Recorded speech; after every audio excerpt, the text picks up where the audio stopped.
chào quý vị và các bạn. Xin mời quý vị và các bạn đến với chuyên đề nhận định thị trường cá ngừ hàng tháng của VASET số tháng 1 năm 2022. Kính thưa quý vị, năm 2021, ngành cá ngừ Việt Nam đối mặt với rất nhiều khó khăn và thách thức do tác động của đại dịch Covid-19. Cụ thể, việc thực hiện các biện pháp giãn cách xã hội, sự bùng phát của dịch bệnh tại các tỉnh phía Nam đã làm đứt gãy chuỗi sản xuất, lưu thông hàng hóa bị gián đoạn, chi phí vận chuyển nguyên liệu tăng.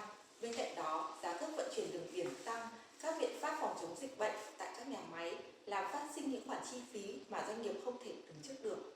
Tất cả những điều đó đã làm cho việc duy trì hoạt động sản xuất và xuất khẩu của doanh nghiệp gặp rất nhiều khó khăn. Thế nhưng, với những nỗ lực không ngừng nghỉ, ngành cá ngừ Việt Nam đã nhanh chóng phục hồi và tăng trưởng liên tục trong 3 tháng cuối năm.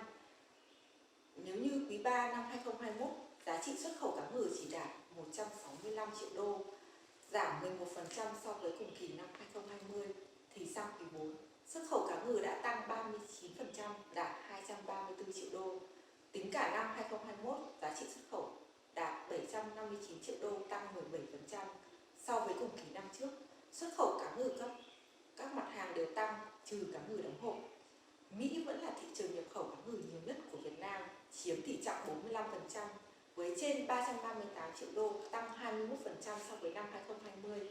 Riêng trong tháng 12 năm 2021, xuất khẩu cá ngừ tăng trưởng rất ấn tượng, 114%, đạt gần 42 triệu đô. Trong khi đó, tại thị trường EU, sau khi tăng trưởng khả quan trong tháng 11, xuất khẩu sang khối thị trường này đã giảm 12% trong tháng 12, đạt trên 11 triệu đô la Mỹ.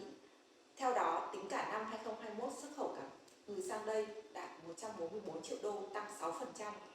Cùng với Mỹ, xuất khẩu sang các nước thuộc khối hiệp định CPTPP đã tăng trưởng trở lại trong tháng 12, với giá trị xuất khẩu đạt 9,5 triệu đô, tăng 33%. Sự tăng trưởng này có được là do xuất khẩu sang Mexico và Chile tăng mạnh, lần lượt là 306% và 76% so với cùng kỳ. Trong khi đó, xuất khẩu sang Canada và Nhật Bản tiếp tục sụt giảm trong tháng 12, lần lượt là 2% và 35%. Ngoài 3 thị trường chính, xuất khẩu cá ngừ sang các thị trường khác như Israel, Philippines và Trung Quốc cũng tăng trưởng nhanh chóng trong những tháng cuối năm. Dự báo, xuất khẩu cá ngừ Việt Nam sẽ tiếp tục tăng trưởng khả quan trong những tháng đầu năm 2022 khi các hiệp định về ưu đãi thuế quan cho các sản phẩm cá ngừ của Việt Nam tại các thị trường như EU, CPTPP được khởi động trở lại. Giá trị xuất khẩu cá ngừ năm 2022 dự kiến đạt 910 triệu đô, tăng 20% so với năm 2021. Xin cảm ơn quý vị.